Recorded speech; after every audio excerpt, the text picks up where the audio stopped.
anything you want to do, can anybody hold you down? If you want to move away from this place to your country right now, can anybody hold you down? You want to move to England, can anybody hold you? Nobody has been holding you. Let me look at somebody. Nobody has been holding you. Nobody. Nobody. Don't talk as if somebody is holding you. Who is holding you? Nobody has been holding you. Do your worst. Do anything you want to do. Are you doing it to God's body? Or you are doing it to God's life? No. Somebody once told me, he said, if God asks us not to commit adultery, does he have a wife you will commit adultery with? Are you going to sleep with God's wife? He has his reason. He's the best master planner for our life and this world. The Bible says God sits in the circle of the earth. All of us are like grasshoppers. We have grasshopper mentalities because as heaven are higher than the earth, so his thoughts higher than our thoughts and his ways higher than our ways. And one of the greatest ways of having God's best is to learn his ways.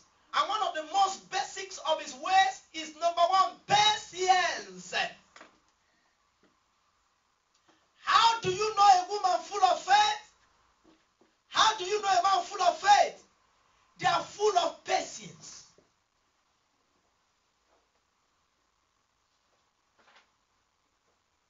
They are full of patience because patience talks of confidence. One day, Pastor Sade was reprimanding me.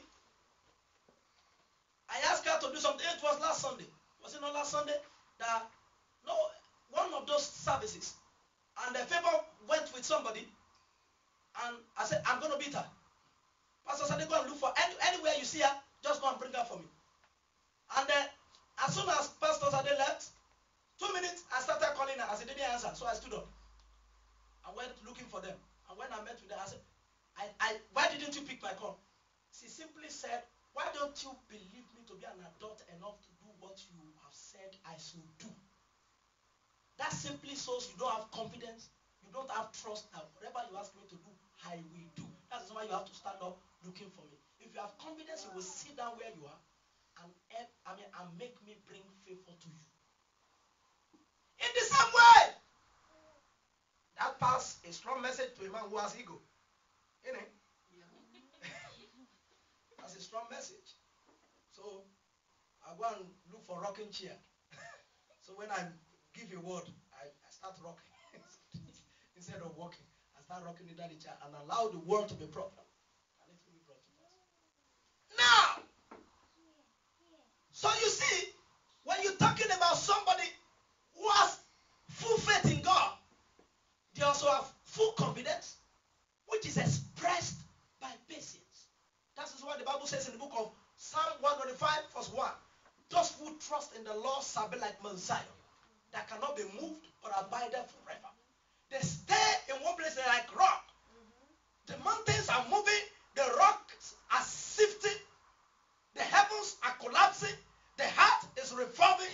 They stay in one single spot because they are persuaded that God is able to keep that which you have committed into his hand against that day, like Paul said. They have come to a point of confidence. Sometimes unbelievers come to you and ask you, how do you think you will make heaven? You have so much of confidence, you're going there. Paul got to a point where he said, it's the Spirit of our God bears witness with our spirit that we are God's children. And you can be so sure of that. So, a lot of people have missed out on God. A lot of people are missing out on God. A lot of people will miss out on God because they lack the patience to wait till he does what he wants to do. And you need to understand this fact, that what God wants to do on earth is not about you. It's about his plan. Hey, hallelujah. Hallelujah. He's got a plan before you were created. He created you to be a part of the plan. It's not about you. All this one, that after you have asked God to do something, you are now running enter-skater everywhere around the street. You have asked him for a husband. You have asked him for a wife. Then every little person that passes by must be tested. Every little person that passes by must be kissed to be able to ascertain just tell his angels, everybody, move away. It's like a trailer. You know, who stays in front of a moving trailer? Have you ever seen anybody stay? The person is going to die. So he asks the angels or the powers from heaven that have been asked. Let me tell you, it's not about you. From the day God thought that you will come to this world, He already assigned angels that will bring your destiny to pass.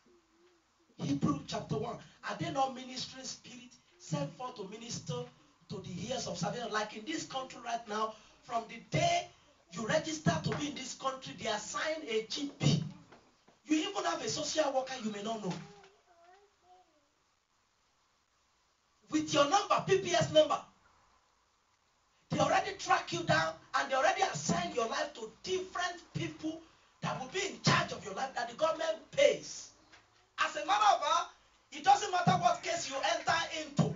You will have legal aid and legal aid lawyers for any of your cases.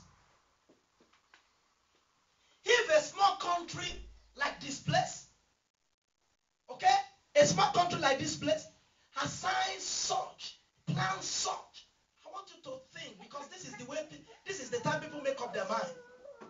All right, because revelations brings about revolution, and a revolution can actually start right now in your mind.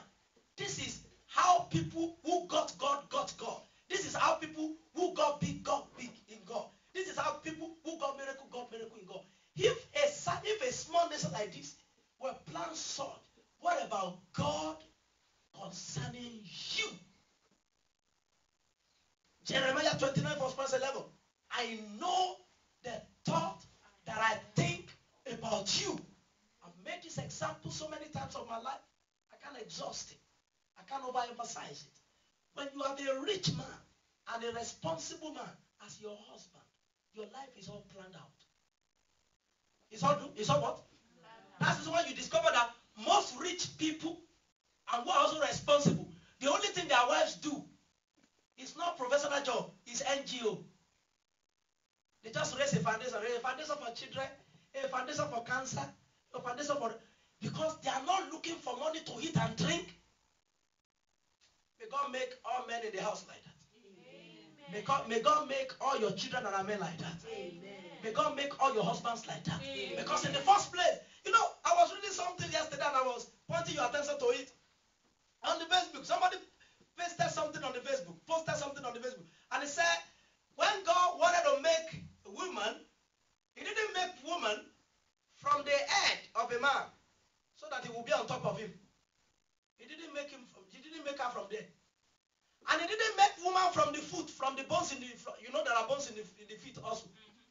So woman will be stepping on it. No.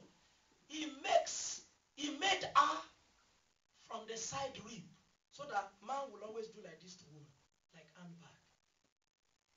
You know how precious your handbag. As a matter of fact, people can take everything from you. Your handbag is to match with your shoes and you want to enter the hall like that. And somebody comes around and says, oh mama, let me just take it. I said, you can take the bottle, your umbrella, and I'm taking the handbag.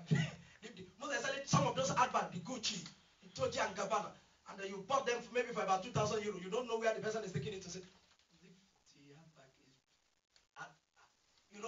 costly handbag don't look heavy. All right? They're not heavy. Are they heavy? Costly handbag. It's only one handbag of €1, €2. They're very heavy. Anybody can, because you put pampers and everything.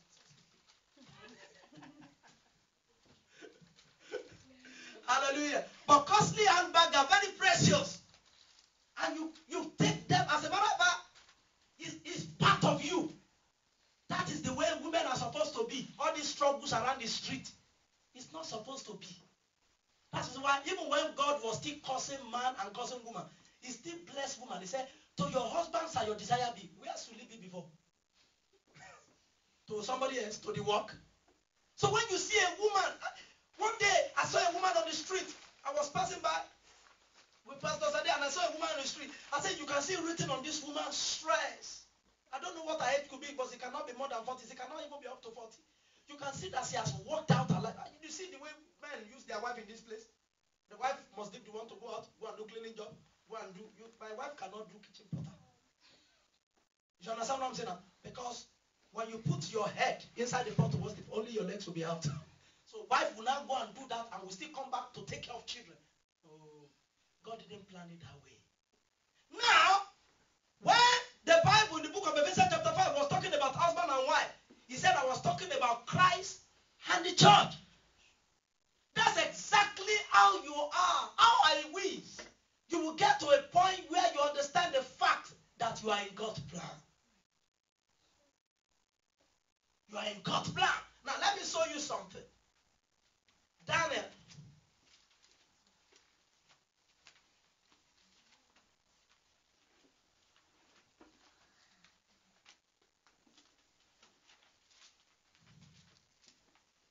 Chapter 6.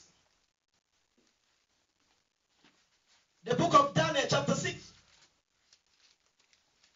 Verse 23.